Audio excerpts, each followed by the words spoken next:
Friends, எல்லாருக்கும் வணக்கம். Welcome to சிம்சில் கிச்சன் ஃபேமிலி. நான் இன்றைக்கி என்ன செஞ்சேன்னா, சொரக்காய் புடலங்காய் போட்டு கூட்டும், பருப்பு கூட்டும், வத்த குழம்பு தான். வெண்டைக்காய் சுண்டைக்காய் போட்டு, காஞ்ச சுண்டைக்காய் போட்டு வத்த குழம்பு. வாங்க எப்படி செய்ய பார்க்கலாம்.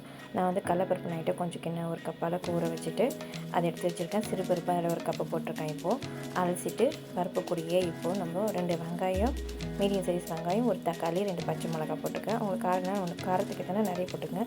அப்புறம் 10 பல் உரிச்ச பல் பூண்டு போட்டுட்டு இப்போ காயெல்லாம் நல்லா அலசி எடுத்துகிட்டு வந்து ஆட் பண்ணிக்கலாம். அதில் தேவையான அளவு தண்ணி ஊற்றிக்குங்க.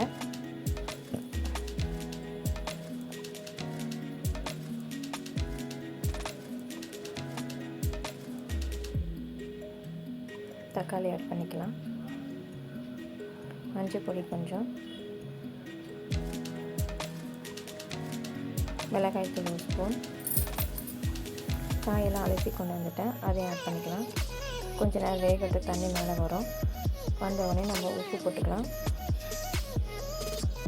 பெருங்காயத்தூள் 1 ஸ்பூன். பாருங்கள், இந்த கண்டத்துக்கு இது போட்டு மூடிட்டு ஒரு 5 விசில் எடுத்துக்கலாம். உங்களுக்கு ரொம்ப இதுவாக வேணும்னா ஒரு 4 விசில் எடுத்துக்கலாம், போதும். நான் வெந்ததுக்கப்புறம் காட்டுறேன் எப்படி இருக்குன்ட்டு.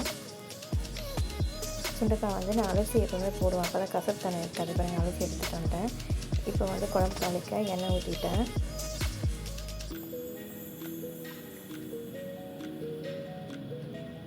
எண்ணெய் ஊற்றிக்கலாம். அந்த சுண்டைக்காய் அலசி வச்சுருக்கோம், அதை போட்டு நல்லா வதக்கி விட்டுக்கலாம். வதக்கினா தான் அந்த தண்ணியில் கொஞ்சம் நம்ம அலசி எடுத்துனா தான் அந்த உப்பு அந்த புழை இருக்குள்ள அதெல்லாம் போயிடும் நம்மளுக்கு. அதே இல்லாமல் ரொம்ப கசப்பாக இருக்கணும், அதுவுமே இருக்காது. இந்த மாதிரி ட்ரை பண்ணி பாருங்கள். நான் எப்பவுமே இதை சொல்லி தான் செய்வேன். நான் பச்சை சுண்டைக்காயுமே இதை கூட ட்ரை பண்ணி பாருங்கள். கடுகு, உளுத்தம் பருப்பு, சீரகம், சோம்பு, வெந்தயம், காரக்குழம்புனா இதெல்லாம் யூஸ்வலாக போடுறது தான். இதெல்லாம் போட்டு ஆட் பண்ணிவிட்டு பூண்டு, 10 பல் பூண்டு, கருவேப்பிலை, பூண்டு உரிச்ச பூண்டு தட்டியும் போட்டுக்கலாம் கொஞ்சம்.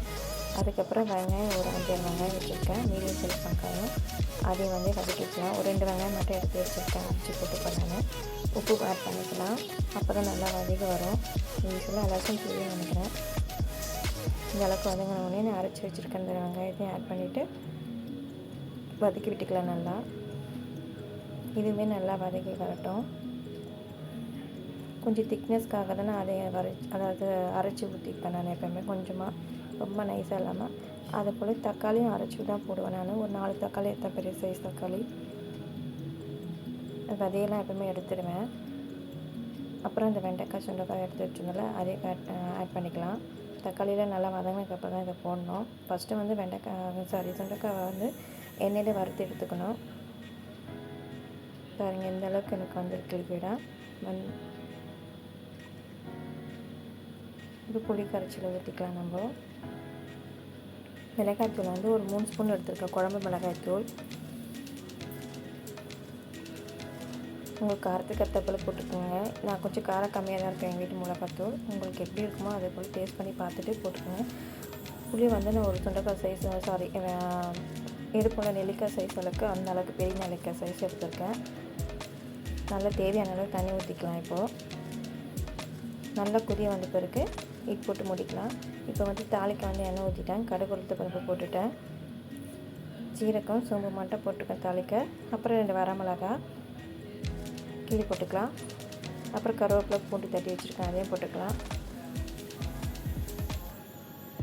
ஒரு 5 பல் பூண்டு இருக்கும். இப்போ இதில் கிளறி போட்டு நல்லா கிளறி விட்டுக்குங்க. கொஞ்ச நேரம் இருக்கட்டும் சிம்மிலே, அது கொஞ்சம் இது இறங்கட்டும். அதுக்கப்புறம் ஆஃப் பண்ணிக்கலாம். ஒரு 2 மினிட்ஸ் என்ன போதும். இந்த அளவுக்கு வந்தது, கொதி வந்தது, கொத்தமல்லி போட்டு தழைய இறக்கிக்கலாம்.